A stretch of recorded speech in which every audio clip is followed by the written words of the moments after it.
प्रतीक्षार घटिला अंत मिलिला सुभद्रा योजनार 5,000 टंका।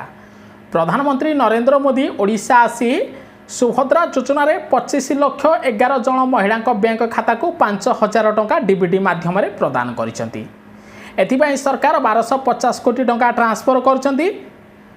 सरकार कहिथिले 65 लाख महिला सुभद्रा योजन आवेदन करिसेंती, किंतु 65 लाख महिला मध्यरु केवल 25 लाख महिला को सुभद्रा योजन टंका मिली।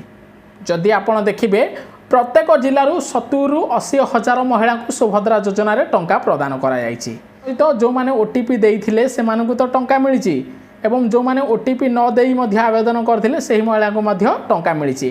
किंतु जो माने फॉर्म फिलअप ठीक ठाक करि नाहंती किंबा जनसेवा केंद्र रे फॉर्म फिलअप जो आवेदन कला टाइम रे भूल होईछि सेही महिला मानकु टंका आसीनी।